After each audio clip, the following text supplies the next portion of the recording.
Orphée, Orphée il a toujours des problèmes, Orphée. Hein. C'est pas un type heureux, Orphée. Il a tous les dons. Il a les dons par Apollon. Apollon lui a donné sa lyre, donc il est marqué par un dieu.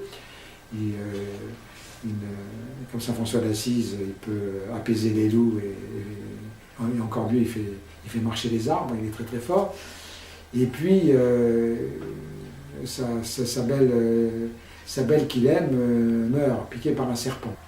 Et du coup, il est très très malheureux, il va aux enfers, et il la ramène, il ne peut pas la ramener, bon, on ne va pas raconter son histoire. Et après, il pleure toute sa vie, il écrit des poèmes, des grands poèmes tristes, malheureux. Donc ça, c'est la vision très très romantique. Et donc moi, j'avais, il y a 2 ans, un peu écrit sur lui, je m'étais intéressé à ça, parce que c'est vrai que chez beaucoup de poètes, on trouve cette importance du deuil, d'une façon ou d'une autre. Et je pense que c'est... Pour tout individu, pour toute personne, c'est important le deuil. Hein. On a toujours un deuil à faire. Un deuil, ne serait-ce que parce qu'on a de la mort en nous, hein, depuis notre naissance. Pour ça, je crois que c'est très important, cette inscription de la mort dans l'être et dans sa parole et dans son chant. Mais tout d'un coup, je me suis dit, c'est pas ce qui s'est passé. Bon, on raconte bien ce qui s'est passé, mais on l'interprète mal. Parce que Orphée, donc, il va aux enfers. Comme il était tellement génial qu'il arrive à convaincre les dieux et les déesses, il dit, bon, ben écoute, ça va, tu peux la ramener, ton ami, là, ton Eurydice, ben, voilà, tu la ramènes sur Terre. Bon. Donc, il se frotte les mains, il la ramène, mais on lui dit, mais tu ne dois pas te retourner. Il se retourne, et le fait qu'il se retourne, elle repart aux enfers, et il ne va pas pouvoir la ramener sur Terre. Et là, je me suis dit, en fait,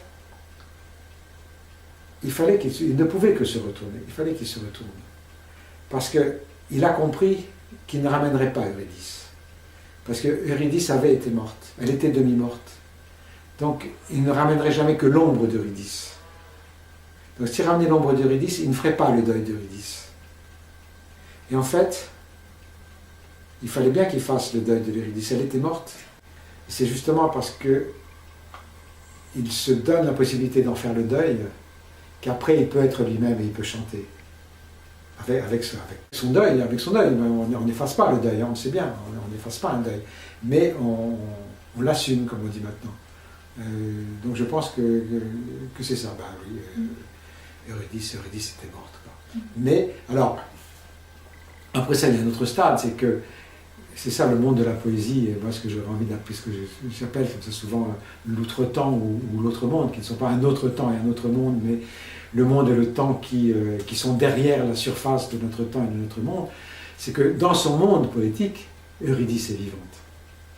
Et que là, il peut vivre cette union et cet amour d'Eurydice. C'est-à-dire que la mort d'Eurydice et le fait qu'il n'ait plus Eurydice en chair et en os avec lui, ne le prive pas d'Eurydice et ne rend pas son amour impossible avec Eurydice. Oui. Et là, je crois qu'il y a quelque chose de fort, enfin